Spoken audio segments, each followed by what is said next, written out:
श्रद्धावान भक्तगणांनो, छत्रपती शिवाजी पेठ जत येथील अत्यंत जागृत व नवसाला पावणाऱ्या श्री मायाक्का देवी व श्री भाग्यवंती मातोश्रींच्या मंदिराचा जीर्णोद्धार सुरू आहे।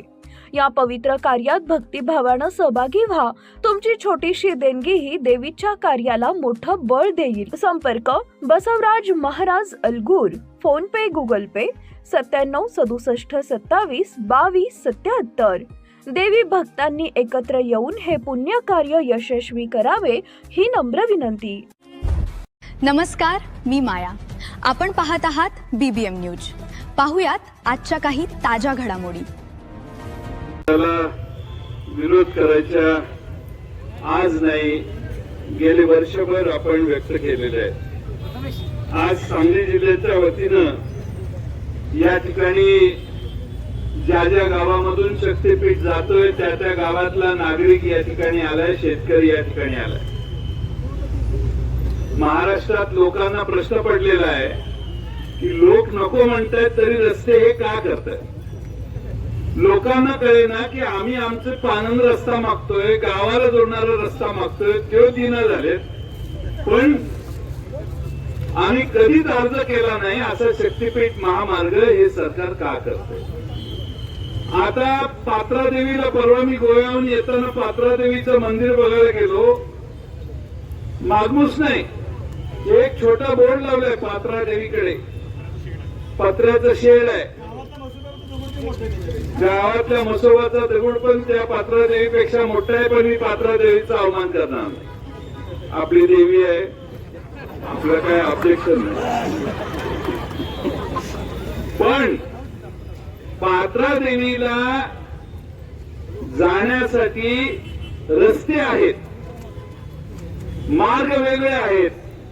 त्यामुळं माझी सरकारला पुन्हा एकदा शेवटची विनंती आहे की सरकारने हा शक्तीपीठाचा महामार्ग काढण्याचा उद्योग बंद करावा। जनतेचा विरोध काय आहे हे आपण बघता। एवढे आमच्या भगिनी आलेल्या आहेत, भगिनी कधी सहजासहजी रस्त्यावर येत नाहीत, पण त्यांच्या जमिनीला, त्यांच्या नवऱ्याच्या, त्यांच्या पोराच्या जमिनीला तुम्ही धक्का लावायला लागला म्हणून आज फक्त एवढ्याच महिला आल्या। कदाचित हे सतत पुढे जात राहिलं तर 10-20 महिला या ठिकाणी जिल्हाधिकारी तुम्हाला भेटायला येऊ शकतात। आज राज्य सरकारच्या समोरच्या समस्या काय आहेत? राज्य सरकारच्या तिथं आझाद मैदानात परवा उपोषण झालं।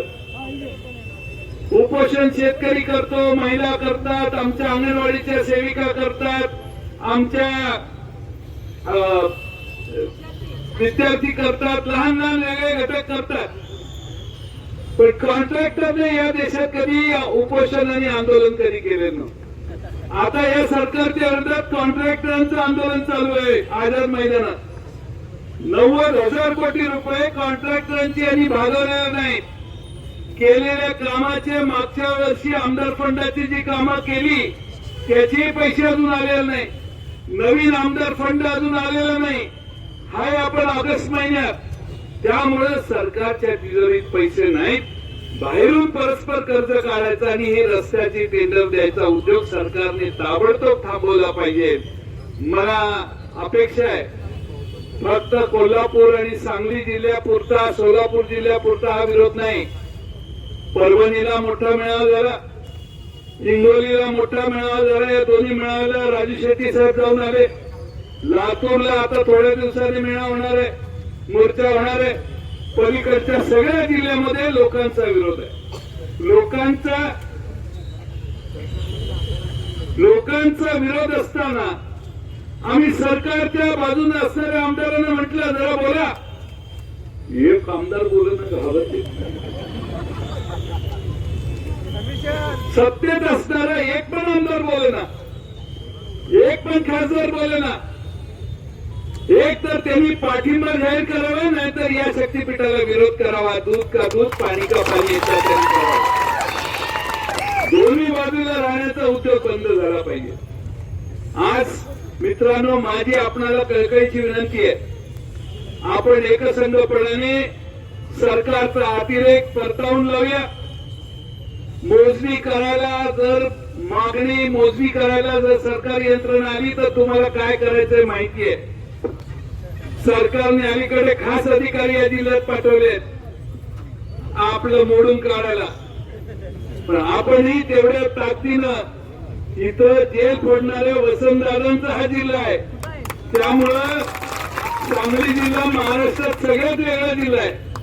त्यामुळं क्रांतिसिंह नाना पाटलांचं नाव घेऊन आम्ही या लढाईला सुरुवात केलेली आहे मगाशी या मोर्चाला. आणि म्हणून माझी तुम्हा सगळ्यांना विनंती आहे की आज आपण निवेदन देऊ, सरकारला पुन्हा जाग आणण्याचा प्रयत्न करू. सरकारने या बाबतीत पुनर्विचार केला पाहिजे अशी शेवटची एकदा विनंती या जिल्ह्याच्या वतीने करू. मोजायला जमिनी मोजायला जर आलात, शेवटी कसं आहे, पैसे जास्त मिळणार, 50 लाख रुपये मिळणार, 80 लाख रुपये मिळणार. अरे ते वर्षभरात संपतात. त्या समृद्धी महामार्गात लोकांनी पैसे घेतले, पैसे संपले. आता पोरांनी उद्योग काय करायचा, बापाने उद्योग काय करायचा हा प्रश्न पडलेला आहे. आणि त्यामुळं आपल्याला शेतीशिवाय दुसरं काय माहित नाही. शेअर मार्केटमध्ये पैसे गुंतवायचं ज्ञान आपल्याला नाही. येणाऱ्या पैशाचा विनियोग कसा करायचा याचं आपलं नियोजन नसतं. आता जर आम्ही ज्या जमिनीतनं दरवर्षी 22 लाख रुपये मिळवण्याचा प्रयत्न करतो, त्या जमिनीतनंच तुम्ही रस्ता काढला तर आम्ही मिळवायचं पुढं काय. आज तुम्ही रस्त्याला जमीन द्याल, पण उद्या तुमचा नातू विचारेल तुम्हाला काय येड लागलं होतं का त्यावेळी काय करणार. तुम्ही आजचा विचार करू नका, उद्याचाही विचार करू नका.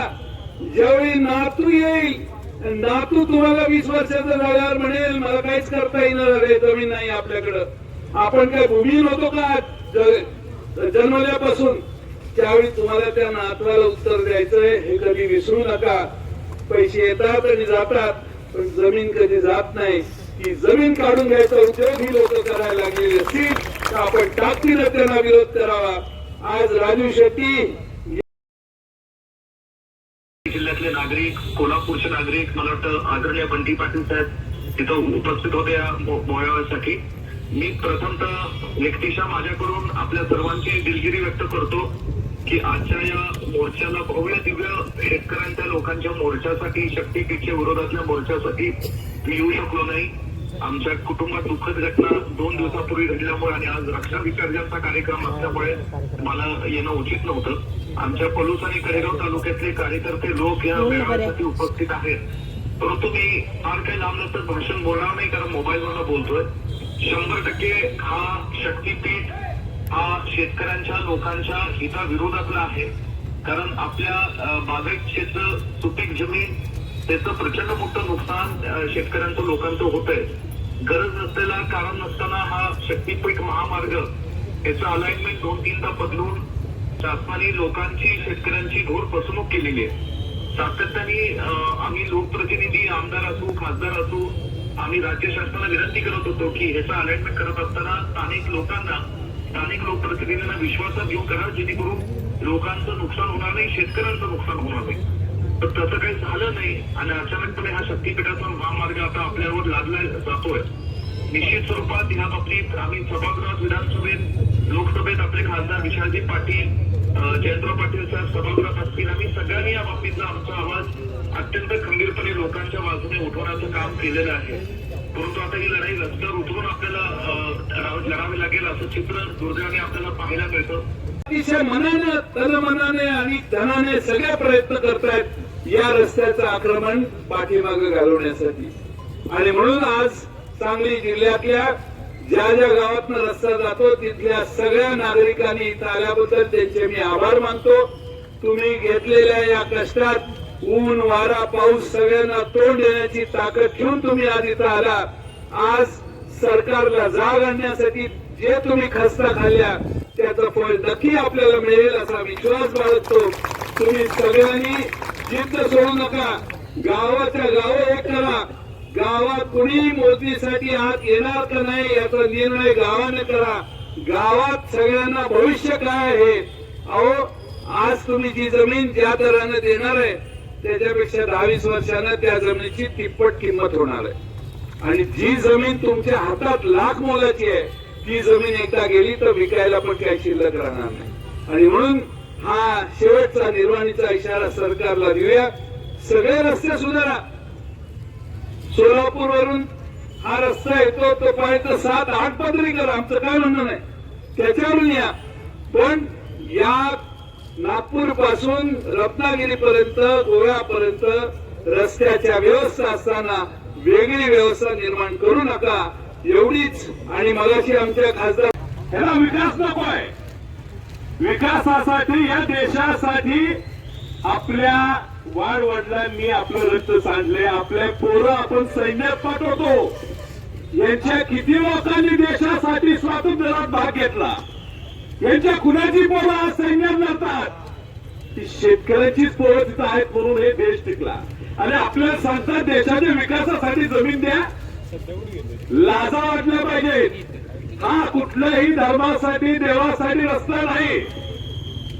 पंढरपूरच्या विठ्ठलापासून 100 किलो लांब न्यायला रस्ता आता, तुळजापूरपासून लांब न्यायला. हा रस्ता देवासाठी नाहीये. आज आपला आज मोर्चा निघाला, आज इथं दुसरा हिंदू मुस्लिम पण मोर्चा निघाला. यांचं फक्त धर्माचं नाव जातीचं नाव करून राजकारण करायचं आहे. जर 1 लाख कोटी महाराष्ट्राच्या प्रत्येक तालुक्यात विमानतळ होईल, 200 कोटी विमानतळ तयार होते. याला रस्त्याला 1.25 लाख कोटी घ्यायचे. फिरू देत, आमच्या जमिनी आमच्याकडे राहू देत. विमानाने आम्ही शेतकरी देवाला जायला तयार आहे. आमच्या जमिनीकडे पुन्हा डोळे उडून सुद्धा टाकून सुद्धा बघायचं नाही. हे आमच्या हक्काची जमीन आहे. विचार करा, शेतकरी संपला. आधी जमिनी दिल्या अदानीला बिल्डिंग बांधायला, अदानीला कारखाने बांधायला. आता आमच्या जमिनी पण घ्या, शेती सोडली. आपल्याला फक्त त्यांच्याकडे मजुरीला जायला लागेल. एवढ्या मोठ्या संख्येत महिला आले. चुकून आमचं कसं असते, पुरुषांचा जरा गोंधळ असतो. त्यामुळे तुम्ही ढाल राहिला तर आपल्या जमिनी राहतील. तुम्ही या आंदोलनात आलाय म्हणून आम्ही एवढं धाकपणे या ठिकाणी तुमच्या पाठीशी आहे, एवढंच मी सांगतो. आणि आता मी विनंती करतो की मान्य जयंत पाटील साहेब माजी मंत्री यापुढे बोलत होते. पत्र दिल्यात, त्यांच्या जीवावर तुम्ही निवडून आलेला नाही आहे. या सामान्य माणसाच्या जीवावर निवडून आलेला आहे, हे ठणकावून सांगायची वेळ आलेली आहे. त्याचं एकदा सांगा, तुम्ही कुठल्या मधला जयंत पाटील साहेब म्हणाले तसं एकदा आता या जिल्ह्यामध्ये फाळणी झाली पाहिजे. शक्तीपीठ विरोधातले असणारे लोक आणि शक्तीपीठाच्या समर्थनामध्ये असणारे लोक आता मधलं काय चालणार नाही. कारण हे स्पष्ट झालेलं आहे. आम्ही त्यांना वारंवार सांगितलं, तुम्ही कुठल्याही सरकारी संस्थेकडनं तुमचा हा रस्ता कसा योग्य आहे, कसा शास्त्रीय दृष्ट्या योग्य आहे आणि तो करणं का गरजेचं आहे, त्याचा एखादा कागद आणून द्या. ते आणून देऊ शकत नाहीत. कारण हा पूर्णपणे गरज नसलेला, काही आवश्यकता नसलेला आणि खर्चिक महाराष्ट्राला कर्जाच्या विळख्यात टाकणारा असा हा रस्ता आहे. त्यामुळं कुठली संस्था जी अधिकृत सरकारची आहे, IIT पवई असेल दे, रडकी असेल दे किंवा इंडियन रोड काउन्सिल असू दे, हे यांना अशा प्रकारचं सर्टिफिकेट देऊ शकत नाहीत. आणि म्हणून हे रेटायचं काम करतायत. मग हे जर का चोरासारख्या दरोडे घालण्याचं काम करत असेल तर वेळ प्रसंगी कायदा हातात घेऊन या दरोडेखोरांचा बंदोबस्त करणं हे आपलं काम आहे.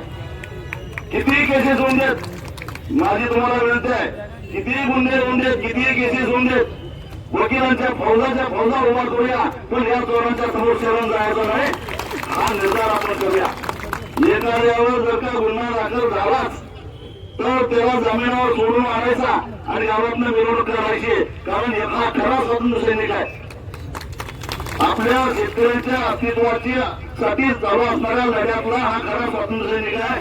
त्याचा आम्ही सन्मान केल्याशिवाय सोडणार नाही, अशी भूमिका घेऊया आणि रडणाऱ्या कार्यकर्त्यांना सुद्धा बळ देऊया. एवढंच या निमित्तानं सांगतो आणि आपल्या सगळ्यांची रजा घेतो. तुमच्या सगळ्यांच्या परवानगीला आम्ही काही मोजके लोक जिल्हाधिकाऱ्यांच्याकडे काही हात नाही, त्यांना फक्त आम्ही सरकारला त्यांच्या मार्फत सरकारला निरोप देणार आहे. गुरव आणि शिवाजीराव नाईक साहेब आणि तमाम आपले शेतकरी बंधू आणि भगिनी हे सरकार आणण्यासाठी जयंत पाटील साहेब माझ्या आणि राजू शेट्टीची चूक झालेली आहे. आता ती चूक दुरुस्त करण्यासाठी तुम्हाला पुढच्या काळात आलेला आहे. छत्रपतीच्या दारात पेशवे कामाला होते, आता पेशव्यांच्या दारात छत्रपती कामाला गेले. हे दुःख मोठं झालेलं आहे. हे कुठंतरी बदललं पाहिजे म्हणून साठी आज आम्ही सारी मंडळी एकत्र आलोय. बांधवांनो, माझी आपल्याला कळकळीची विनंती आहे, लाडक्या बहिणीच्या माध्यमातून हे लाडक्या बहिणीला 1,000च्या माध्यमातून हे केलं. आमच्या दादर साहेबांनी मला चिठ्ठी दिली, लाडक्या दिदी काय लखपती झाले नाही, त्या भिकारपती व्हायच्या अवस्थेत झालेल्या आहे. त्यांची जमीन काढून घेतल्यानं त्या लखपती कशा होणार आहेत. म्हणून माझी थोडा नम्र विनंती आहे, जालन्यामधल्या परभणीच्या लोकांनी विरोध केलाय, हिंगोलीच्या लोकांनी, लातूरच्या लोकांनी, सोलापूरच्या आमच्या केकेपती आले, सांगली, सातारा सर्व तमाम लोकांचा विरोध आहे. तुम्ही अशी जनते रोडवरची लढाई जिंकण्यासाठी तुम्ही आम्हा मंडळीला साथ द्या. विधानसभेतून लोकसभेत सुद्धा यांचं पारिपत केल्याचे लोकांचा विरोध आहे. तुम्ही अशी जनते रोडवरची लढाई जिंकण्यासाठी तुम्ही आम्हा मंडळीला साथ द्या. विधानसभेतून लोकसभेत सुद्धा यांचं पारिपत केल्याशिवाय आम्ही राहणार नाही एवढं आपल्याला थोडं सांगतो. आणि शक्तीपीठ मार्ग नोटिफिकेशन कॅन्सल करावं एवढं आवाहन करून आपले सांगितलं. जय हिंद, जय भारत. त्यानंतर बातमी आणि जाहिरातीसाठी आमच्या चॅनलला लाईक आणि सबस्क्राईब करा. धन्यवाद.